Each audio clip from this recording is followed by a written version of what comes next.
ഇവിടെ ഉണ്ടാകുന്ന ഓരോ വാർത്തയുടെയും നോട്ടീസ് നേരെ പോകുന്നത് ബ്രിട്ടീഷ് ബ്രോഡ്കാസ്റ്റർക്കാണ്. അപ്പോൾ അയാളെ സംബന്ധിച്ചിടത്തോളം, അവിടെ ഇരിക്കുന്ന സായിപ്പിനെ സംബന്ധിച്ചിടത്തോളം നോട്ടീസുകൾ കൊണ്ട് പ്രളയമായിരിക്കും. അയാളുടെ ജീവിതം മുന്നോട്ട് പോകാത്ത വിധത്തിലാക്കി കഴിഞ്ഞിട്ടുണ്ടാകണം ഇന്ത്യയുടെ ഭരണകൂടം.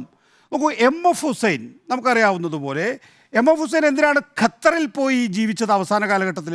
ഇവിടെ ഒരു വിദൂര ദേശത്ത് നിന്ന് വരുന്ന നോട്ടീസ് ഏതെങ്കിലും ഒരു കോടതിയിൽ അയാൾ അപ്പിയർ ചെയ്ത് കഴിഞ്ഞ് കഴിഞ്ഞാൽ ഏത് ജയിലിലാണ് പിടിച്ചിടുക എന്ന് അറിയാൻ കഴിയാത്തത് കൊണ്ടും അദ്ദേഹത്തിൻ്റെ അവസാന കാലഘട്ടത്തിൽ ജയിലിൽ കിടന്ന് മരിക്കേണ്ടതില്ല എന്നുള്ളത് കൊണ്ട് പോയി ഒരുപക്ഷെ ലോകം കണ്ട ഏറ്റവും മഹാനായ ചിത്രകാരന്മാരിൽ ഒരാളായിട്ടുള്ള എഫ് ഹുസൈന് അവസാനം ഖത്തറിൽ പോയി മരിക്കേണ്ടി വന്നു എന്നുള്ളത് നമ്മൾ കണ്ടിട്ടുള്ളതാണ്. ഇന്ത്യയിൽ നിന്ന് വരുന്ന നോട്ടീസ് അതിൻ്റെ ഒരു നിയമപരമായ പ്രത്യാഘാതം ഭയന്നായിരിക്കണം ഒരുപക്ഷെ BBC ബ്രോഡ്കാസ്റ്റേഴ്സ് എന്ന് പറയുന്ന ബ്രിട്ടീഷ് കമ്പനിയിൽ നിന്ന് സ്വാഭാവികമായി ഇന്ത്യയെ മോചിപ്പിച്ചിട്ടുണ്ടാവുക.